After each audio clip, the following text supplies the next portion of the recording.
My talk today is kind of the next step in the development of my project, and you have heard at other conferences, including here at UCLA a couple of years ago. I've been working on 14th century Seville and the situation there before the events of 1391. So it tends to be very, the kind of history that I write tends to be very localized. I really like, the methodology of social historians. I like to examine the documents that show me a very detailed picture of local interfaith relations.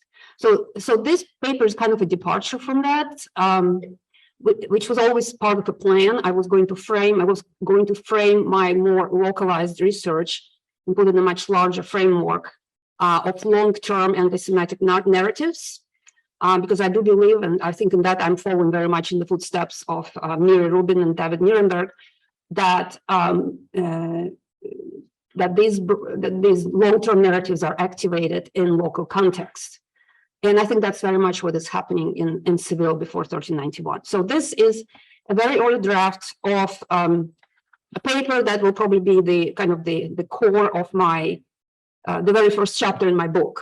So this is still very much a work in progress, and I'm really looking forward to your comments. And there's still a lot of meat to be put in on this skeleton that I have built. So if it's a little bit schematic, but that's kind of intentional, and I'm looking forward to your suggestions. All right. On 19th February 1388, Ferrán Martínez, a canon at the Cathedral Chapter of Seville and the Archdeacon of Egica, appeared before the chief municipal justices at the Tribunal del Alcázar, a royal court held twice a week. This doesn't work.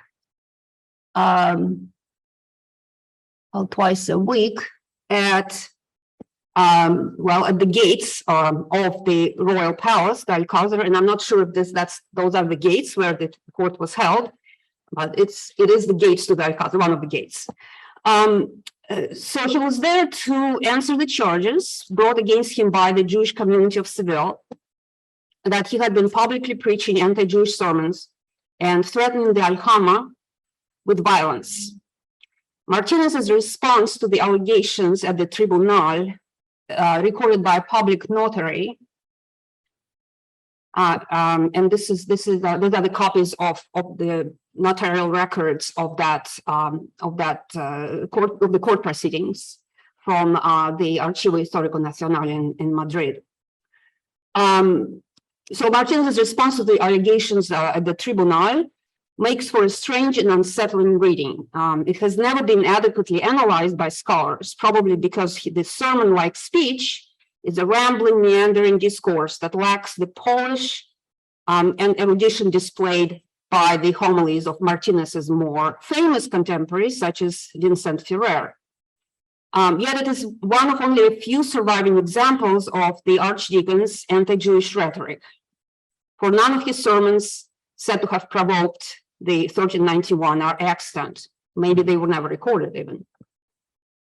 Saying almost nothing in self-defense, Martínez instead goes on the offensive, adducing a series of biblical passages, mostly from the Old Testament, to make a quasi-legal case that the Jews are criminals and traitors who have trampled on divine and human law by stealing, lying, killing the prophets, and persecuting the apostles of Christ.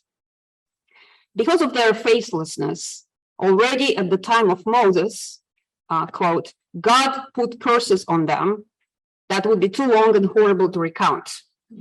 And I'm really curious, I would like to develop this further, because in traditional Christianity, it's when Jesus is supposedly killed by Jews, that God's curse is placed on them, then that the blood will be on you and your children, right? That's what we read in the Gospels. So Martínez actually is moving it back in time to the time of Moses, which raises all kinds of interesting questions that I still need to explore. But the central point of the speech is that his Jewish contemporaries' criminality is innate and hereditary. Just as their ancestors stole from God, disobeying his order, and lied to him, so in the Archdeacon's own time, Jews rob and steal and lie to the kings and princes of the lands where they live, he says. To emphasize that all the Jews are evil by nature, Martínez paraphrases the words of the prophet Jeremiah. When the leopard loses or changes his spots, and the black Ethiopian loses his blackness, then at such time, the Jews who always learned evil will do good. Now, there's a very interesting connection here to Paul's paper. So maybe this is something we can discuss later on. One can make a good case that Martinez's rhetorical attack is a manifestation of medieval anti-Semitism, as defined recently by Lindsay Kaplan, whose book was already mentioned, and I'm really grateful to Tom Barton for bringing it to my attention. It really kind of clarified a lot of these issues for me. She defines it in this way: the belief that contemporary Jews inherited an inferior spiritual status from their forebears. With its emphasis on hereditary inferiority, Kaplan believes, medieval anti-Semitism, quote, anticipates subsequent biological rationales that undergird modern racism. While I agree with her assessment, my primary interest lies in the evolution of the longue durée anti-Semitic narrative, so evident in Martinez's speech, into a powerful political weapon. In this paper, I will argue that in 14th century Castile, the enduring anti-Semitic stereotype of a treacherous or perfidious Jew grew into an accusation that the kingdom's Jews were a threat to the state and the royal sovereignty. On his preaching circuit in Seville, Martínez claimed that Jews had acquired too much power in the kingdom, and the restoration of justice required that they be put back in their inferior place by violence, if necessary. Ultimately, I suggest that the volatile situation that Martínez helped create in Seville on the eve of the anti-Jewish riot in June of 1391 was born out of a combustible mix of ancient persecutory discourses and contemporary and quite localized grievances and ambitions. The notion that the Jewish people had been punished by God for betraying and crucifying Christ dates back to the time of the Church Fathers. St. Augustine, in the 5th century, famously compared the Jews to the traitorous Cain, arguing that God had cursed them and condemned them to an eternal exile and enslavement among Christians for the crime of deicide. Even earlier, Pope Damasus in the 4th century became the first pontiff to apply the term perfidia to Jews. Some scholars have argued that the word did not always carry a connotation of treachery. In writings of Popes Leo I and Gregory the Great, for example, perfidy signified the Jews' blindness to the truth and refusal to accept Christian faith. However, according to Shlomo Simonson, over time, the more pejorative nuances of Jewish unbelief changed the meaning of perfidia Iudeorum until it, quote, stood for intentional and malevolent infidelity, perfidy, and treachery.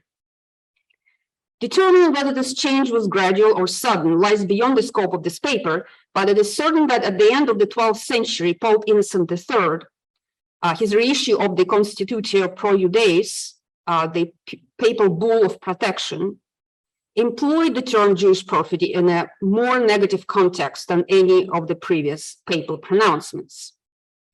The adversarial tone was established in the introductory paragraph, a new addition to the traditional text of the Sicut Iudeis bull, in which Innocent condemned perfidia Iudeorum before stating that the Jews still merited preservation because of their soteriological role as keepers of the old law.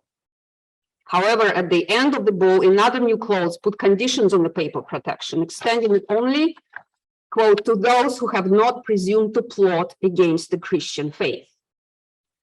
By inserting this statement in Sicut Iudeis, Innocent voiced suspicions that an indeterminate but presumably sizable number of European Jews were actively working to undermine the Christian order and could not be trusted.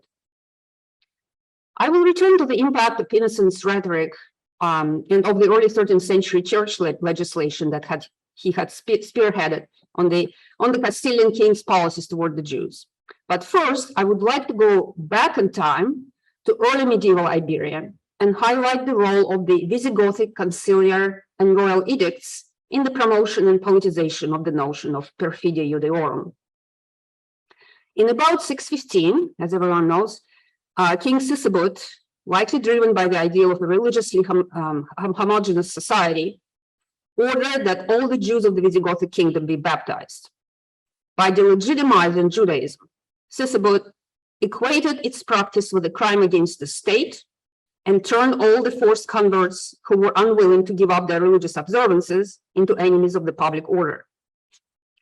An edict by King Egica, an edict issued by King Egica and included in the Liber Iudeorum, the Visigothic code, promulgated by the same king in 654, employed variations in the term Perfidia Iudeorum, both in the traditional sense, to signify Jewish unbelief, and to describe the deliberate betrayal of Christianity by the so-called baptized Jews, who allegedly resorted to contrivances and tricks to persist in their detestable faith, the detestande fide. At the end of the 7th century, King Egica was even more direct in accusing the kingdom's Jews of intentional treachery. His edict bearing the title Concerning the Perfidy of the Jews, the Perfidia Iudeorum, which freed so-called sincere Jewish converts from tax obligations, while forbidding all other Jews to engage in any domestic or overseas trade with Christians, essentially conceded that some, perhaps most, Jews would never stay true to Christianity because they are perfidious by nature. Perfidia Ebraeorum plebe. Therefore, those who persisted in the hardness of their perfidy merited the punishment of being made into slaves of the royal fisc. In 694, Egica took the next logical step. Gathering his bishops at the 17th Council of Toledo, he had them approve an order whereby the property of all the Jews living in Spain was forfeit to the royal fisc, and the perfidious Jewish persons and their families were exiled from their places of residence and subjected to permanent slavery. The council's decision removes any doubt that in the context of Visigothic politics, the word perfidy was much closer in meaning to treachery than to the theological notions of spiritual blindness and deliberate rejection of Christ. In the space of one sentence, the bishops went from the customary charges of deicide to an accusation that the Jews were plotting to take over the kingdom and unleash violence against Christians. Because the populace of the Jews is known to be defiled with the vilest stain of sacrilege, stained with the blood of Christ and notorious for frequently violating oaths, the more crimes they commit, the more necessary it is that they bewail the severe loss in the punishment they had incurred, who, among their other crimes, had not only chosen to throw the order of the church into confusion, but also attempted to ruin the fatherland and the whole people in a tyrannical conspiracy in such a way that they were already celebrating their own era and committing various massacres of Christians. No further details are provided about the alleged anti-Christian plot beyond the assertion that the Jews were planning, quote, to usurp for themselves the crown of the kingdom in a conspiracy, per conspirationem. Much later, historians would attempt to fill in the blanks and suggest, without any evidence, that Egica and the bishops were referring to an alliance between the Jews of Hispania and the Muslims in North Africa, and even speculate that the Jews were preparing the ground for the Islamic conquest of Spain in 711. In reality, the assertion that the Jews of Hispania had helped Muslims defeat the Visigoths, specifically by opening the gates of Toledo to the invaders, did not appear in the documentation until the 13th century. The now lost 10th century chronicle by the Andalusi writer Ahmad al-Razi only claimed that Tariq had given Toledo to Jews after the conquest. When in the 1230s, Lucas de Tuy introduced it in his historical work, Chronicon Mundi, it was in the wake of the papal campaign to pressure the Castilian monarchy into imposing stricter regulations on Jewish life in the kingdom. The edicts of the Fourth Lateran Council in 1215 went to great lengths in describing the evils brought upon Christendom by the Jewish perfidy, including immoderate usury, illicit sexual intercourse, blasphemy against Christ, and using public offices to mistreat Christian subordinates. Starting in 1217, Pope Honorius III wrote several letters to Castilian prelates, including Rodrigo Jimenez de Rada, the Archbishop of Toledo, urging them to implement the council's decisions on the Jews in their kingdom. As Lucy Pick has argued, the Archbishop's successful appeal to the Pope to exempt Castilian Jews from the distinctive dress requirement portrayed the Jews as the fifth column and potential allies of Muslims. According to Rodrigo, the Jews were already hatching conspiracies and secret agreements, conspiraciones et conventicula. And if the dress requirement were to be enforced, they would, quote, choose rather to flee to the Moors than to be burdened with such a sign. Where this rumor came from and how widespread it was in the ecclesiastical and royal circles is impossible to know. However, it may have inspired Lucas de Tuy's unfounded claim in Chronicon Mundi that Toledo fell to the Muslims in 711 due to the treason of the Jews, who, upon giving a sign to the invaders, shut the gates to the Christians gathered outside the city and opened them to the Saracens. At the same time, the rhetoric emanated from the papal curia and from the kingdom's elite clerics may have prompted some subtle changes in the royal policies toward the Jews. Like his predecessors, King Fernando III employed Jewish treasurers and tax collectors, almojarifes, and derived a sizable portion of his revenues from the taxes on Jewish aljamas. But he also took some steps seemingly designed to avoid the appearance of favoring Jews at the expense of Christians. Perhaps he was reacting to the emerging narrative that only bad rulers pursued pro-Jewish policies. Lucas in Chronicon Mundi and Rodrigo in the Rebus Hispaniae castigated the Visigothic king Widice for violating the rights of the church and granting privileges to Jews. Thus, in the fuero accompanying the concession of the Castilian version of the Visigothic code to the newly conquered city of Cordoba, Fernando declared that no Jews should occupy positions of authority over Christians. He also debuted a new ecclesiastical imposition on the Jews of Castile called the 30 dineros tribute, intended to symbolize the guilt of Judas, who had accepted 30 pieces of silver in exchange for betraying Christ. Payable to bishops and cathedral chapters, it was in essence a treason tax, a punishment imposed on contemporary Jews still clinging to their perfidy as a reminder of their ancestors' unpardonable sin. The tax was first imposed in 1238 on the Aljama of Toledo and gradually extended to other Castilian cities. Aware of its punitive intent, some aljamas resisted paying the tax, and it was left to Alfonso X, who faced criticism from the bishops for employing Jewish officials, to enforce its implementation. In 1256, he threatened to send royal administrators to Seville if the aljama there persisted in refusing to pay the treason tax to the cathedral chapter. But it was in the 14th century that the anti-Semitic narrative of Jewish treason, which first emerged in the Visigothic kingdom and was elaborated by 13th century clerics, acquired a heightened political importance when it was used to portray a reigning monarch as a favorer of Jews and to justify a rebellion against him. In the 1360s, Enrique Trastamara, an illegitimate son of Alfonso XI and half-brother of King Pedro I, weaponized the narrative in the course of his bid to unseat Pedro. During his invasion of northern Castile in 1366, Enrique sent out proclamations to the local municipal councils in which he portrayed Pedro as the Jews' puppet who persecuted the church, murdered noblemen, and oppressed taxpayers while empowering and enriching the infidels, Jews and Muslims. Enrique pledged to liberate Christian subjects from this captivity to the enemies of God and to restore justice in the kingdom. After coming to power, Trastamara dropped the anti-Jewish language from his edicts and reverted to the policies of his predecessors. But the damage had been done.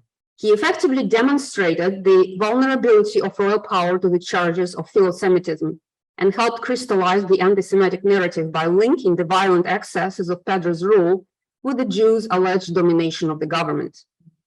At the court of Toro in 1371,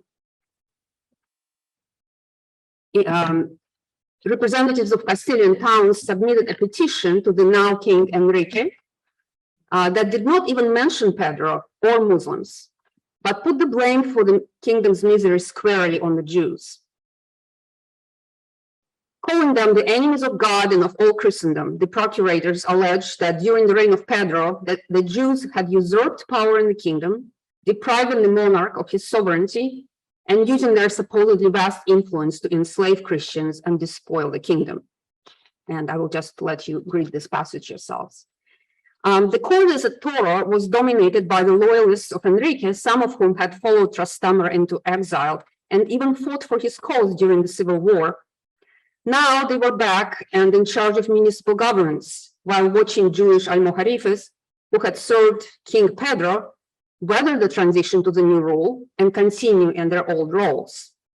In the eyes of these Christian urban oligarchs, the Jews' loyalty to the Trastamara regime was highly suspect. During the war, Enrique's troops, helped by foreign mercenaries, had assaulted the Juderías in Toledo and in many northern Castilian cities. Some fortified Jewish quarters became bastions of support for the reigning monarch and centers of resistance to the pretender's invasion. The Jews of Toledo and Burgos even took up arms and helped defend their cities against Enrique's army.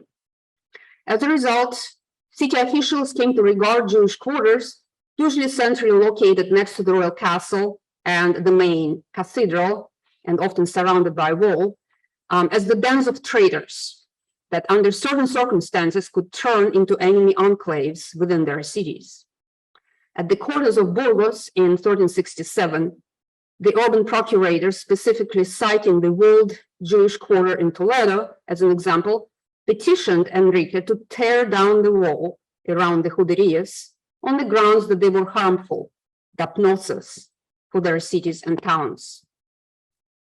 This brings us back to Ferrán Martínez and his claim in 1388 at the Tribunal del Alcázar that the Jews always lie their way into royal confidence and commit criminal acts. In this paper, I have argued that Martínez's words should be understood both within their immediate historical context and as part of a much longer persecutory discourse on Jewish perfidy or treachery that became a distinctive feature of Castilian anti-Semitism. Likely a Trastamara loyalist and a member of the class of non-noble knights that controlled Seville city council and sent representatives to the Cortes, Martínez shared his circle's anti-Jewish attitudes by calling the Jews traitors, traidores, and hinting at the many evils that happened and continue to happen when Jews and Christians lived together. The Archdeacon appealed to the anti-Semitic narratives familiar to his listeners while validating local hatreds and grievances born out of a more recent past. His speech was also a warning to the reigning monarch, Juan I, not to allow himself to be beholden to Jews, like his predecessors supposedly had been. If the king could not be trusted to protect the kingdom from the Jews' nefarious influence, Martínez suggested, the people would have no choice but to take the law into their own hands. This connection between political anti-Semitism and rebellion would reverberate long after the massacres of Jews in the summer of 1391. After the uprising in Toledo in January of 1449, during which many conversos, Christians of Jewish descent, were imprisoned, exiled, or executed, the leaders of the movement justified their actions as an attempt to protect common good. They argued that just as the Jews of Visigothic Spain had opened the gates of Toledo to the invading Muslim forces, so the conversos had conspired with Álvaro de Luna, the privado of King Juan II, to surrender the city to its enemies. The Toledo rebels' accusation followed the same logic that underlay Castilian anti-Semitism from King Egica in the 7th century to Archdeacon Ferrán Martínez in the 14th. Because God has condemned the Jews for all eternity, perfidia is their essential and heritable trait. Just as the Ethiopian cannot change the color of his skin, so the Jew cannot wash away his sin, not even with the waters of baptism. Thank you very much.